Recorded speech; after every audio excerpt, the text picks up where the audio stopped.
Hey everybody, this is Tom Winter from SEOwind, and here we're with a live webinar. Here with me is Jesse McFarland, SEO Marketing Consultant at SpearPoint Marketing. He's an amazing guy. Like truly, if you are not following him on LinkedIn, you definitely should. We met a couple of months ago. Jesse has a podcast, which is also like really amazing, and he also like posts a lot on LinkedIn, a lot of useful stuff. Like really the things that he posts, he like basically adds a lot of value into it. I know that because I'm reading it, and also I know that because a lot of people are copying his content. It's so good that actually people copy it and post it as theirs. Like it's really amazing. Like so, if you don't know him, like follow him. Just see if you can say a couple of words about yourself. Yeah, thanks, Tom. So yeah, I've been doing digital marketing for a little over 15 years. Um, my first job in digital marketing was actually at an SEO agency. I had no experience. I just walked in the door and kind of talked myself in, and became an SEO manager within 3 months. And I just knew this is what I wanted to do. And I've had all types of jobs after that in the world of marketing. I've worked in agencies. I've ran agencies. I've been a CMO, so I've gone on the client side.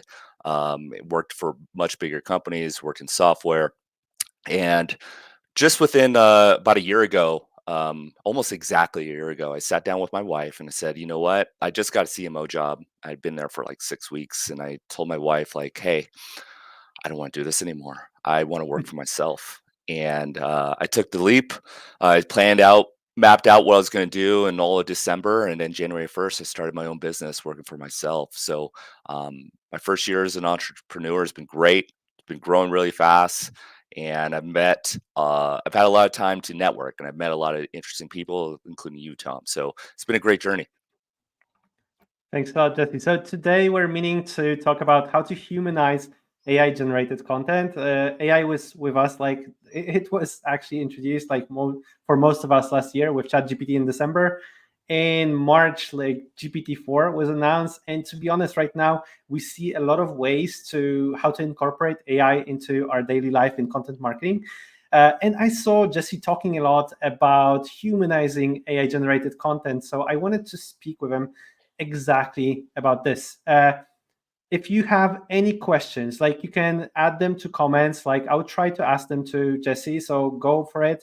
I'll try to manage it. Like I have a list of questions that I want to ask to Jesse, but at any point, like add comments, like say hi even to us on in the comments. It would be amazing to see you commenting here. So starting with my first question, can you give me an example, like a snapshot of the most interesting and surprising way you've seen AI being incorporated in content recently? You know, I think it's so for one, it's been just a huge surprise of like the amount of users of AI. I think it just hits so fast. The next thing is like all these new companies, like all these new businesses, all these new products.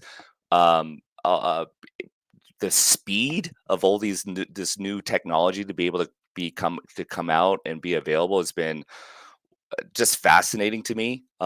It's really kind of shocking. I think the biggest thing recently is this like AI video. I have a buddy of mine. He kind of he sends me like probably once a week. He'll send me a video of like a video of himself talking about something. And like the first two times he got me on it, I thought he was just talking like a robot. And I was like, dude, why? Are you? And then it turned out it was him using a video AI. So I haven't used that yet. I don't even know. I don't even know what the software was, to be honest with you. But if that picks up, holy smokes, what a game changer that would be. If especially if it gets better and it doesn't sound like like a robot. You know what I mean? Yeah. Like I didn't test it out. I think I know what you're talking about because this is like a tool that you can even translate into different languages. And Yes. all of a sudden you can speak Chinese, which is amazing. And it sounds really good. Like just today I played also with Runway Gen Mhm. 2. It's like on all posts, it looks a lot better than it is actually. Like, but it's still. fun to use, like just to animate some images, just to see how it works. But yeah, amazing. So Yeah. let's start with some do's and don'ts. So, what do you think actually companies are doing wrong? So, in your experience, what are some common mistakes businesses make when trying to personalize their AI content? I just don't think they don't personalize it well enough. So I think maybe a lot of companies will use like there's a lot of tools like that claim they humanize the AI generated content, and that's what how they humanize the content and then let it ride. And so I think the one thing we could all count on is a majority of people or majority of users and a majority even marketers will kind of take the easy way out, right? So they'll do like the easiest way or the least amount of work to get it done and make it it's like a task that they could jump to the next thing. And the way I look at AI content is not a replacement of like resources. It's not a really a convenience. It's an opportunity to make your content even better. And that's really what I mean about humanizing it is put your own human take on it, put some personality on it. You got this draft, this amazing draft from AI. Now, can you make it and turn it into a personal connection with your audience? And that's the way I look at it.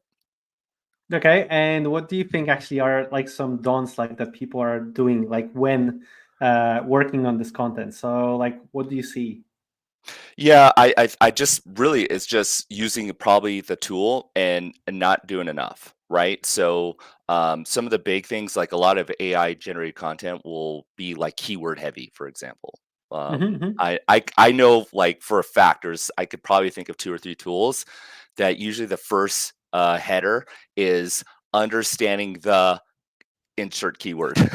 That will be the very first topic, and then I've seen so many blog posts that have that first topic, and to be honest with you, my first few AI posts myself, I used that because I was like, great, I was so happy with it. But then I started to realize, like, oh my God, this is duplicated across so many other people's platforms. So, um, doing being too keyword heavy and not showing enough like personal voice in there is kind of like a real thing that sticks out to me as a don't.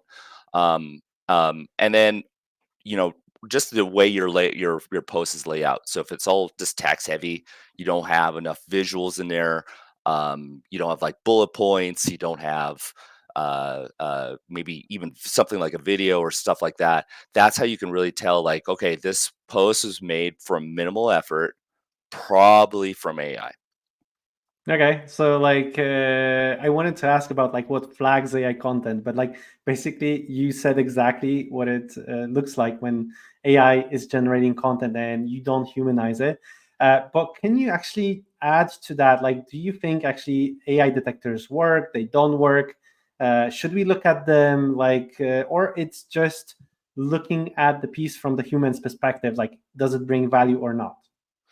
Yeah, I mean, I think it works. It just you could always make it better to make it look more like it came from a person, and that's really what I'm trying to say here is not like and by the way, the AI is getting better, so it is getting closer to being humanizing thing and making it more engaging. I there's things like you can you know, an AI tool can scan the voice of your website and so forth. I think you guys offer that at SEOwind. So those are Yeah. things that are super helpful. So it's getting a little bit trickier, but there's still things that you can do like to make it stick out and make it more really more personalized content.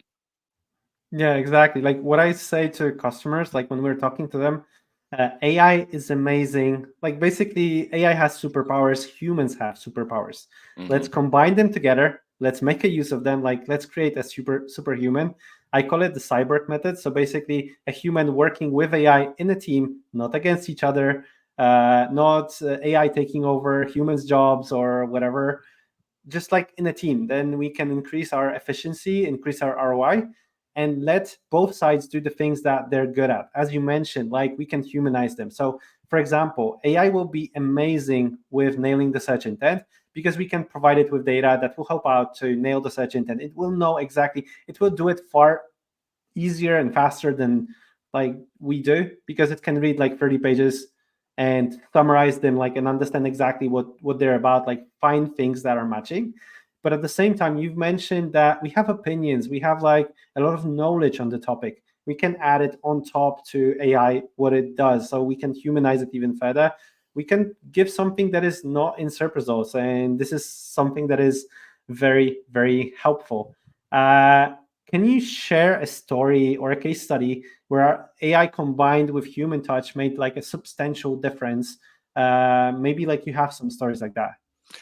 Yeah, I think since I've probably started using AI, like where I used to use content writers, and to be honest with you, I wasn't always happy with my content writers. I thought they took a little too much of my own time. They needed more feedback and so forth. So I'm using mostly AI now with generating content for my customers and my own business.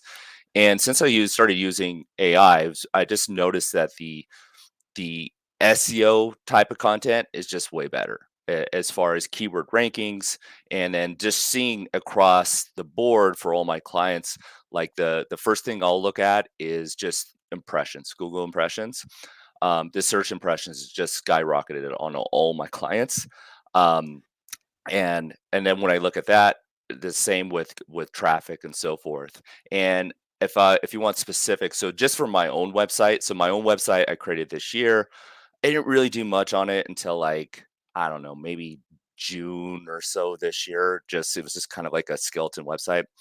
Around August, I started blogging and using AI, and specifically your tool, SEOwind, and then a few others.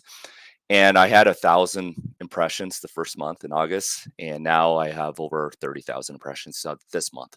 So that's not traffic, that's impressions. Traffic's gone up too. But the way I look at and the way I do use SEO is specifically is like, okay, what's especially on a newer website, let's get a lot of impressions, and then let's improve that click through rate and get more clicks. So that's kind of in the stage I am with my own website. Amazing. And if you're like starting with impressions, are you looking at the impressions and then you're coming back to the content and optimizing it, or you're leaving it? How are you approaching? 100%. Yeah, yeah, absolutely. So when I look for opportunities. Absolutely. So if I see a keyword that I rank, that ranks within, maybe it's like, let's say it ranks number 10. I'm like, okay, this is like this keyword has a lot of opportunity for improvement. What already given me a lot of impressions. I can see that on Google Search Console. What if I can get that ranking from a 10 to a 7 or a 7 to a 5, you know what I mean? And really increase that click through rate, and I can get more clicks. So that's the way I look at it. But it starts impressions for me first, and then I try Mhm. to improve on that content. Yeah, you're totally right. Like if you want to get to top 10, like you first have to be in top 100. So Exactly. like it's just the way to get to it. If you have like any ideas on how to fine tune AI generated content, what are some hands-on adjustments that you can do to make it a little bit more as a human? Yeah, so I have like a kind of a process that I follow. And I actually wrote a blog post about it, and I'll share that with you.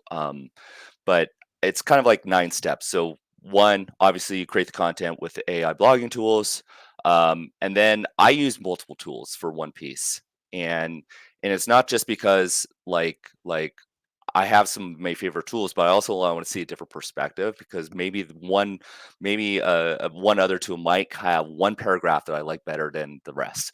So Hmm. so I use about 3 or 4 different tools for a piece of content. I pick and choose what's the best stuff and throw it all into one draft together. Okay. And then I start removing the stuff I don't like. If I have duplicates, okay, I'm maxing that out, and then I get one flowing piece.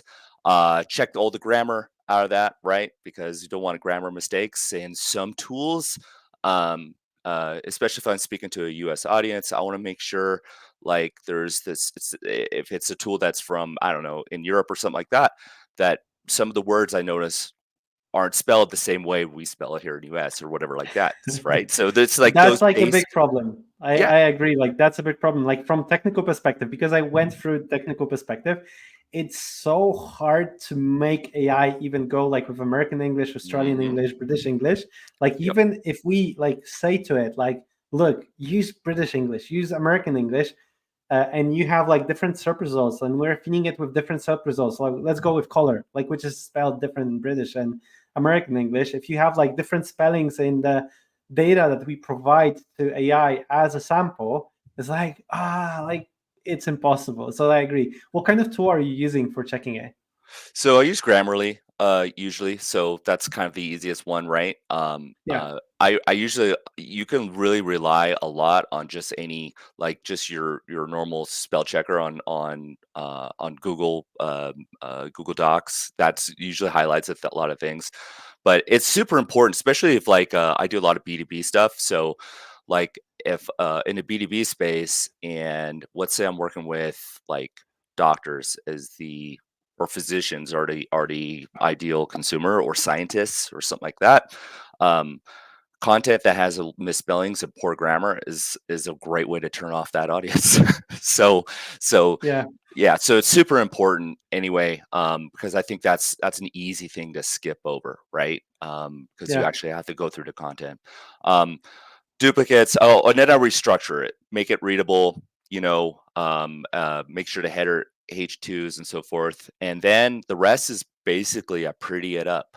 Uh, Okay. Images, video, bullet points. I try to make it scannable, but scannable to the point where like there's you can scan and stop, scan and stop, scan and stop. Hmm. That's really kind of like my method there. Um, but yeah, it to be honest with you, Tom, it's a lot of work. And that's just one way to do it. And that's the way I currently do it because I'm looking for quality, not really quantity, is the way I'm looking at it. I'm on your side. Like it's always about the quality. If you can do it faster, then yes, use Mhm. like tools for that. Like I always say, like don't be a fool with a tool, because they are still a fool. If you're not using a tool like in the right way, like and you're not getting value, get rid of the tool. It makes no sense in the process.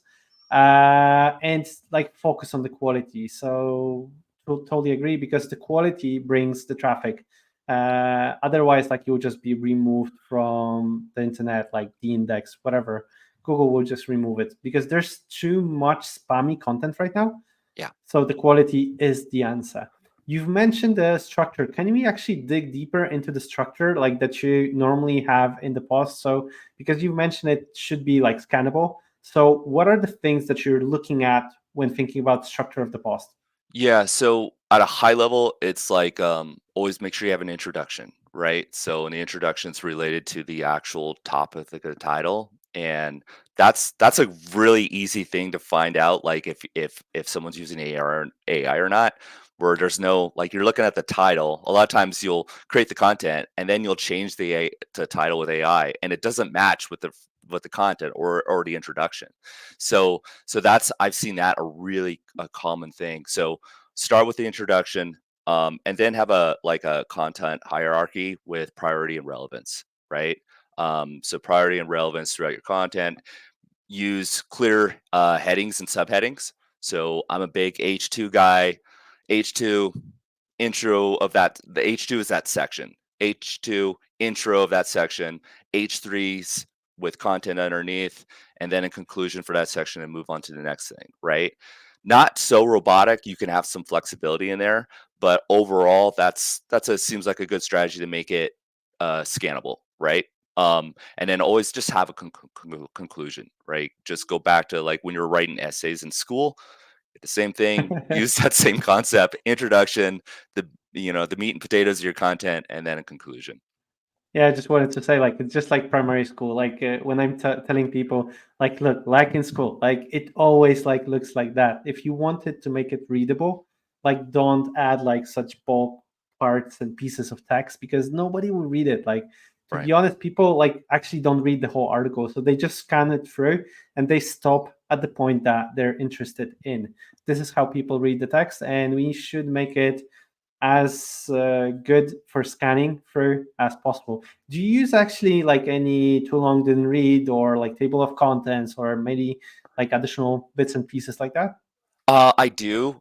Sometimes the table of contents will get it depends. Like if I have a handful of sections, then I'll use like a table of contents, or like a lot of this stuff I'll still write like your top 5 things you need to know and write, and then in the table of contents I'll actually name those 5 things, and then use those what's the I'm thinking of they're Longer. linkable to Okay. different sections, right? So you can just jump to that other section. I think that's a great tactic, and that's very, I don't know, friendly for the user. So I try to use those when I can.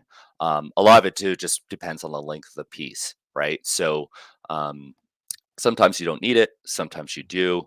And then I also try to always add in to add more quality, like also read this article, like whether it's on my site or someone else's that's like relatable or maybe does explains a section of my content a little bit better, like give the reader more value of like if you really want to know more about this specific subject, I glance over it, but if you want more knowledge here, go here. You know what I mean? So try to do that as well. Amazing. Atur wrote a question to us. I would like to know more about AI content fact check process that you follow. Like, what do you do actually? So fact checked, like, fact check. That's a good question. That's a really good question. So, yeah, I mean, the for one, if there's any statistical data, that needs to be checked, right? Because a lot of tools do, and I think it's great to do the statistical data, but look that up because I've found few times that it's not accurate or I can't find what the AI was referring to. So even when I Google up, like if it's 70% of Google users do this, like I'm trying to find that and I can't find it. So I'll end up finding something else that's maybe from HubSpot or a different website that I can actually use and credit it. So that's key there. And then I try not to write about stuff that I don't know a lot about, or at least can't really, if I were to research it, I can't, if I can't find that to be true, then I don't use that piece. So and a lot of it is a little bit tricky with customers if I'm not familiar with their industry, for example. I always have an expert look it over. Be like, hey, before I post this, can you look this over? Because I'm your SEO guy. I'm not an IT consultant, right? So like I Yeah. need you to look it over. So that's how I use it. So it's right now it's a lot of manual, but hopefully I can find a tool that replaces a little bit of that. So like from my perspective, from technical perspective, the question is like if you're using AI as a search engine, it will make things up, like just like a human does, like because it doesn't have access to the data. It was trained on the whole internet, let's say, but it doesn't mean that it has the whole internet in one finger. Like it knows more or less. That's why it will make up things, which we call hallucinations. But to be honest, it sometimes happens. But it's all based like on prompts, so you can reduce the amount of mistakes and hallucinations if you will provide data in the prompt. So, what, for example, we're doing at SEOwind, we're trying to give AI as much data as possible to reduce these hallucinations. But like, it doesn't mean that they will like be gone at all. It means they will be reduced like to, let's say, 10 to 20%. That AI will make things up. I would look like at any number. So like if you're going through scanning for text, any number, any link. Like these are the two things that will be possibly there will be hallucinations. So like click the link, go to the page, see like check if the data is there. Easy as that. In most cases, I would say like at least with our tool, it's there and it's actual data, but hallucinations come like from not providing enough data to AI, because if you provide it in the prompt, basically AI will take it straight from there. It doesn't do the research, like it doesn't have the hands, it doesn't go to Google, it will not scrape data from the internet. At this point, it's based on the data that it had. So, and most tools will use GPT-4, which data is already 2 years old right now, and still off a little bit. But like look at any links, any numbers, like so percentage or anything like that. I would just check it, like really fast fact check it. There's no simple way to do it. Okay, talking about AI content, how can you even further like humanize it, enrich it, like in a way that like it comes from AI, how can I even further enrich it and make it better? I think you hit one thing, and I'll like expand on it. And I think it kind of answers the question too. Is like I always so like I said at the beginning, one of my first steps is like I use multiple tools and multiple AI tools, and the key component of like the last tool I typically use is ChatGPT, and not because it's all great and so forth, but I can enter in a paragraph, give better prompts, and find break it out, like ask it questions until I get the right type of content I want to use. So that's just one little thing that I do that I didn't mention earlier is using more AI tools to get even improve the content until you find exactly what you want. Okay, I think you also mentioned, like in the talk, I think before the meaning that you're talking with special matter experts in the niche, like maybe like you're using their knowledge to add things on top to the articles. Yeah, yeah, no, that's really good too. So, collaborators, right? So if there is like quotes, right? So I like to have quotes in my content. If I'm writing about SEO on my website, I can talk about myself. But if I'm going to talk about AI and SEO, then I'll be like, hey, Tom, I could reach out to Tom on LinkedIn and go, hey, I'm writing about this. Can you give me a quote for this section here, what your opinion is? And can I use that on my blog posts? And I'll put a link to SEOwind so you get a link out of it, right? So that's usually how I do it. And I do that a lot for my own customers as well, where I get their perspective on it and write it in there, or I get or like a partner or maybe a vendor, another vendor that they work with that can talk about it and include that in the content as well. So um, quotes is just a really easy way to get an actual human into the content, and Yeah. especially if you make it look a little bit different. Like if it's maybe a different font, maybe stick out, maybe put a face around it.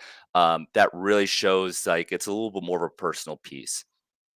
Yeah, I always like to talk like when talking to customers, I like to tell them like, look, if you have opinions, different opinions than the ones that are on the internet, like, okay, nail the search intent using AI, like focus on the content, but add your opinions on top, add more from you. If you have like additional, maybe ebooks, maybe videos, maybe webinars, whatever, like you can add it all to the content and make it even better to humanize it like a little bit better because your opinions matter. Like you're an expert in the field. Like if you're working with customers, to be honest, AI doesn't talk to your customers. Like it looks at the internet, but it doesn't have the opinions straight from the customers. So like you have so much valuable knowledge that you can add on top into the articles to make them more helpful. And like I've heard it from many people that they said like, okay, I would like to work with my sales team, with my product team, whatever, to get their opinions and write articles based on their opinions. And they said like, but they don't want to work with me because I'm like expecting from them to write whole article.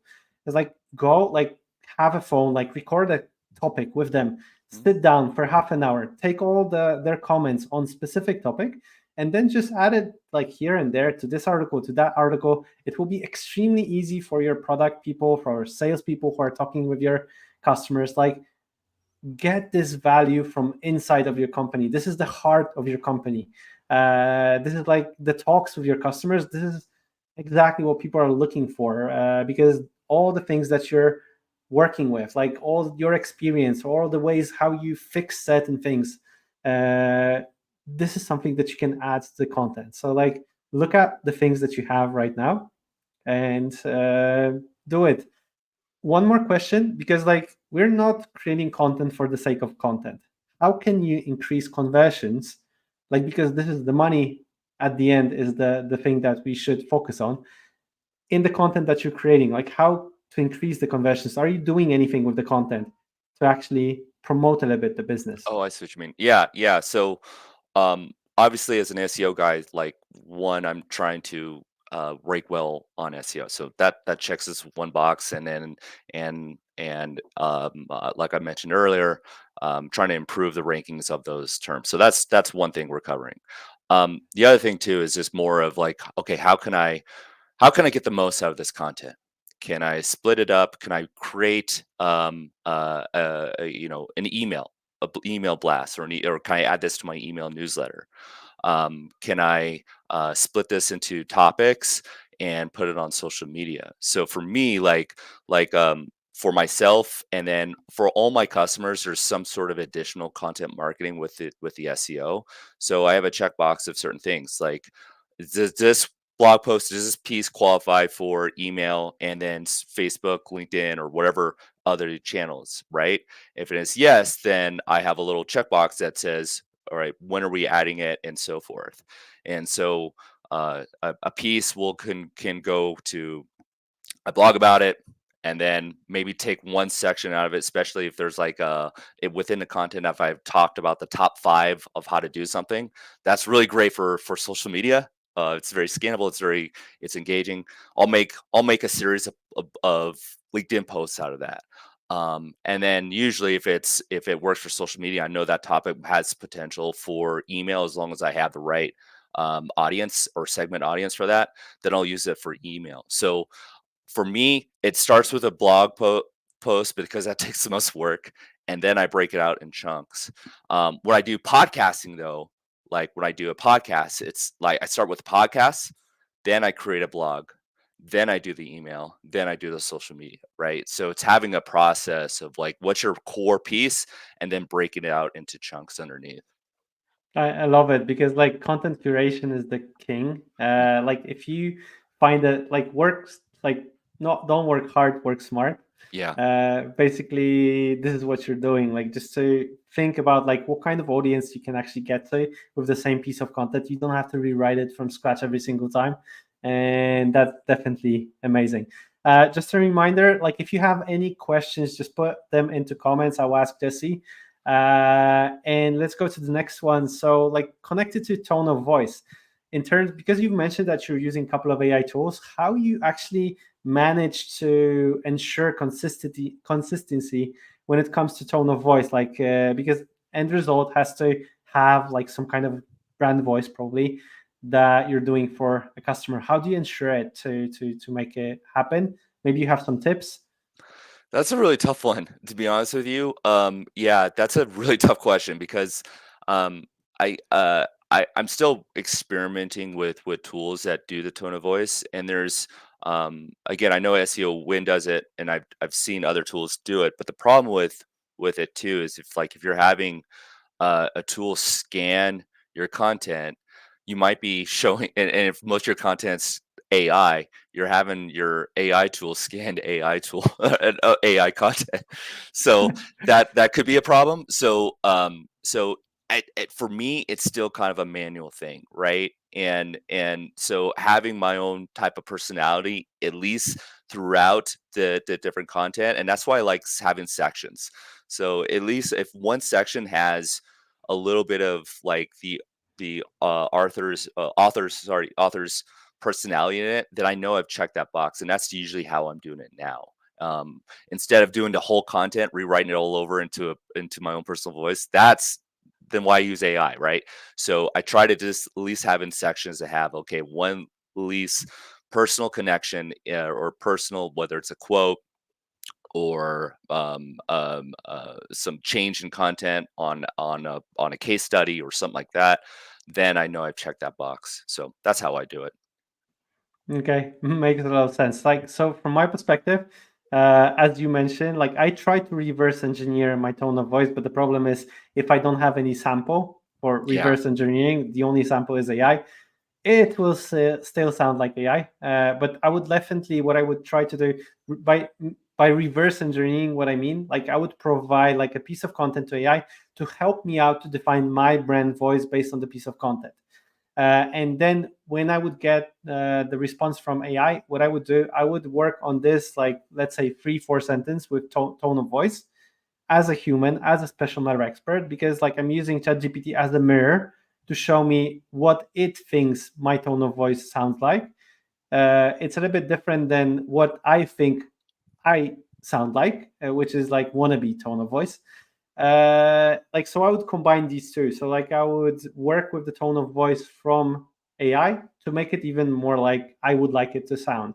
And then probably I would use it either in ChatGPT all the time, like to be honest, Or in other tools like that provide AI writing, I would use the same tone of voice to have the consistency of what I do. And this way you can make it sound a little bit better.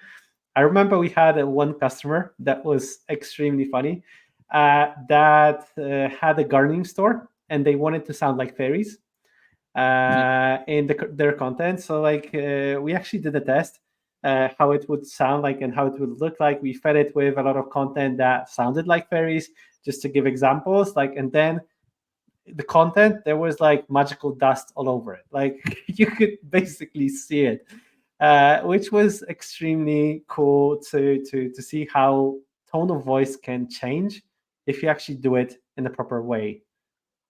Very cool. Can you name, like, there's Christoph asked the question, can you name some other AI tools that you use? Because you've mentioned that you're using a couple of them. Can you mention them? Yeah. So for generating content, ChatGPT, um, uh, there's an extension. It's a AIPRM, which is a great tool I use with ChatGPT. It gives you a variety of different things for content writing, and then like you can do keyword research out of it. It's a tool that I use. It's one of my go-tos. Um, uh, Byword and Jasper I use for both. Um, does a great job of laying out things, especially in Hmm. sectional headers, especially if you want to do something really quickly. Those are great tools on getting some content really quickly and just going, okay, um, uh, uh, I have something to start with. And then SEOwind obviously is great. It's probably when I look at quality, to be honest with you, when it's SEO content, it's SEOwind is probably one of my favorites. And not just because I'm on a call with you, Tom, but that's actually true. For podcasting, I use Decipher to churn podcasts into content. So I've used a couple of other ones, but Decipher right now is my go-to. And then there's also some SEO tools too that do this. Like I'm using search engine ranking. Um, they're a content platform. They've added some enhancements, and I'm testing out a couple of others. Um, so yeah, it's a variety of different tools, but I think that's what you need to do, and need to constantly test different tools to see if you can consistently have quality content. So like the most important part, like the I try to say to like people that I talk to, find the tool that matches your process. Like because you Hmm. have to find a way to use the tool like in the best possible way. So like if let's say like a SEO win, like is this tool that matches your process, use it. If it doesn't, don't use it at all, because like you will don't change the whole way your mindset if it will not bring you quality that you want. Like find something that matches the quality that you actually are looking for. So like use the tools that you're comfortable with, test out many tools, like, and this is the only way to find something that you will feel good with and will like let you do and deliver the quality that you want at the probably price range that you also want. So like test out everything. Like don't focus on one tool. Like when you're in the phase of testing, check out multiple of them. Like Jesse mentioned just a couple of them. There's like plenty more. Yeah. But like find like something that you're comfortable with. If ChatGPT is something that you're comfortable with, like use it. Like I use ChatGPT a lot. Like I'll be honest, like it's my best friend. I ask it a lot of questions. But I'm using it, for example, for refining certain things. So Mhm. as you, Jesse, like you've mentioned the same thing. At the end, you're like matching and refining certain bits and pieces that you don't like in ChatGPT because this is the fast way to do it. So look for different tools. Like if somebody else is like using different ones, like ask them what do they think about it. Talk to people what they're using and test it out. So can you tell more, like a little bit more, because you already mentioned about the process. Like maybe you have like, anything else to add to the process. What else can you do in the process of creating AI content and then fine tuning it? Yeah, I think um, the media part is also important. Now, it's not technically like we're not changing the content itself, but we're adding to it to make it better, right? So images is a big part. If you use stock images, well, that's better than nothing. But if you can customize images, that's makes it even a little bit better, in my own opinion. So I try to, especially for my content, and then some of my bigger customers, I try to use graphic stuff that you can't just duplicate somewhere else.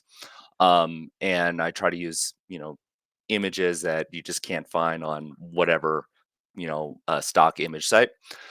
And then, if I had the resource, I would have videos on every single piece I ever create because videos just make it better. Even like a personal video, like I've used like podcast clips, especially if it's relevant to the content.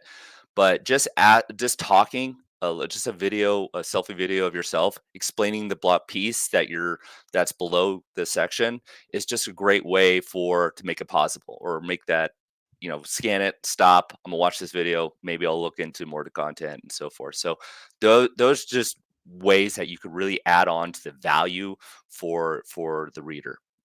So those are two big things that I try to do for all my customers.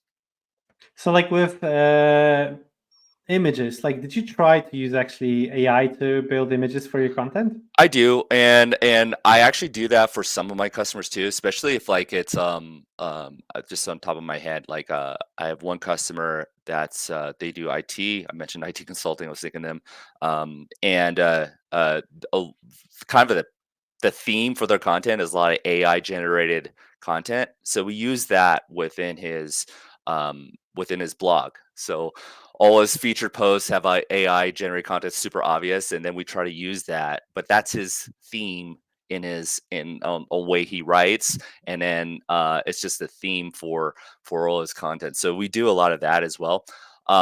Yeah, I do practice with it. I use the Canva magic tool because I can do a lot of prompts and try to figure out what I want. It's not always great, and I've tried other tools, but yeah, it's still something I test a lot of. So like what I would recommend if you didn't test out like ChatGPT 4, like if you have like ChatGPT Yeah. Plus, you right now have like access to Daily free. Yes. It was announced like 2 weeks ago, more or less. But to be honest, like I didn't like Daily 2. Like I really hated it. With Midjourney, my problem is that it's for art fans. Like it's not realistic, and this is my problem with Midjourney. But like Dale E3 is like closer to what Adobe presented, and it's like really magical. So like if you're Mm, testing things out, like try going with ChatGPT Plus. If you don't have a subscription, bummer, like it's closed right now, so you'll not be able to subscribe like until they open up again. But there is a way to actually go through Microsoft to actually have access to it. mm. So like try it out. It really works the magic. Okay, looking at the future, like what are your predictions for the future where AI is heading like within AI content writing? Uh, Maybe you have some ideas. I don't. I just know it's going to get better because I've already seen it get better, especially with more and more tools. So the only thing I know for sure is like whatever strategy I'm using today, whatever tools I'm using today, it's probably not going to be the same 6 months from now. It's going to be completely different. So I think that's the biggest thing. But I think the one thing I could always count on is like if I'm thinking of how I compete with others, because like a lot of how we think with SEO is like how can I outrank so and so, is that a majority of users, a majority of marketers, a majority of content writers are always going to do the bare minimum. So if I can always think of like how can I make it better or how can I add more quality to it, then I know I can have a leg up on my competitors, and that's really how I look at things. For me to predict the future, I really can't because I'm just too busy doing my own stuff. But I just try to make it the best I possibly can. Okay, so maybe you have like some hints. What kind of skills content writers and marketers should learn right now and focus on when thinking about the future of like what it will be? Yeah, I think if you're a content writer, like, try to think of like be more of a content manager, right? So not just hone in on improving your writing skills. Think of how I can manage AI better, how I can use AI, maybe improve something. Maybe it could improve my own writing, or maybe it can make me scale faster. Or you kind of look at that ways, but look at more of how you can utilize it as a management tool, and not just work on your own writing skills. So that's the way I look at it. Is this? It's You're not going to outbeat AI, even if you think you're right by writing better right now. At some point, you're going to lose. So we'll learn how you can utilize it to make yourself more hireable or add more tools to your tool belt. Yeah, so like I totally agree. So make yourself indisposable. Think about AI as your teammate. Like if you, the moment that you think like AI is against you, like this is the moment that you will lose.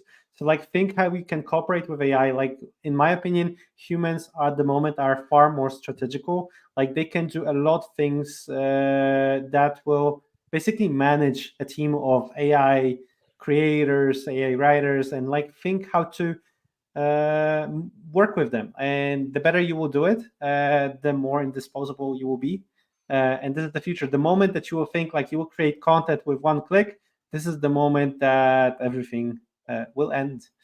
So think what kind of value you can actually add on top. Like talk to the customers. As I mentioned before, you like AI will not talk to your customers, at least not yet at the moment. Like people like to talk with people. They don't like to talk with AI. So like take additional like knowledge from your customers, from your sales team, from your C levels, like just to add additional content into what you're building, and that will make a lot of sense. I have one more question from Michael. You mentioned earlier about the pitfalls of feeding AI content that has been generated by AI. Do you think that this will be less of a problem in the future as AI output improves? Possibly. So uh I think AI is only as good as what you ask it, right? So like if you use tools that don't ask a lot of prompts, and just like if it's just a keyword insertion tool, like you just put in the keyword and it cranks out the content, how is it ever going to know to turn out a valuable piece that you want, right? So, and that's why I think Tom and I talk about like using ChatGPT to, not because it's a superior AI tool, but it's you can add prompts to it, right? And add more and more prompts to it until you get what you want. So if more AI tools were to use that kind of approach where you can nurture it, rewrite it again, or make it easier, more accessible, ask different questions to break it out, then yeah, absolutely you can make it as good as you want. I think it will improve. Like, so to add on that, from the technical perspective, because like I'm testing out a lot of things and I'm seeing it like exactly how it works. On the dev day, like 2 weeks ago, what OpenAI announced, like with GPT-4 Turbo, they said GPT can take up to 300 pages of context. This is what they're saying out loud. But the Wow. problem that I see when testing it, it can take up to 300 pages of context, but it can't take up to half a page of instructions. And they're not saying this out loud. So this is the problem. Like if you add like a lot of content and a lot of context, like GPT will go crazy. Like it will go all over the place. If you have like different types of questions and things that are contradictory to each other, like GPT will choose like what to go for. And this is the problem. So for example, what we're doing like with the tool, we're doing chain prompting. So we try to narrow down like each prompt to a specific thing that we want to do, and then combine this knowledge to the next prompt. Like we're doing this chain of prompts throughout like writing the article. It's not only about writing specific sections, but it's also like combining the knowledge for specific sections, what we want to have inside. Like here, for example, we want company information. Here we want to have additional links to this and that. Here we have like these keywords that we want to focus on because they make sense only for this part of the article. And just combining this knowledge to make it as easy and as structured as possible for GPT makes sense. And I don't believe that GPT-5 or even GPT-6 will fix it. It's all about structuring data for prompting it. So you can feed it with a lot of data, but it has to make sense. It has to like not be contradictory. If you go to a human and you like just have a pile of documents and you will like put it on a desk and like do something with that, this is the same situation that like GPT has. Like it has a pile of documents, do something with that. Like make it simple. So like use databases, vector databases, for example, to simplify things and put things together to get only things that GPT needs for doing a specific task. This will work for any like stuff like so medical apps. There will be medical apps that will gather data about specific problems for a specific disease.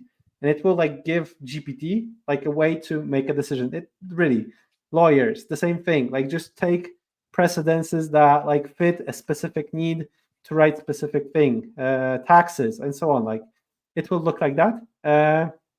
So definitely the tools will change. Like ChatGPT, as a chat, it has a lot of flaws. Like, but it's the best way to show you the potential of AI. Like, I think in the future, like you will use tools that you will not know that you're using AI. This is how it Mm. will look like.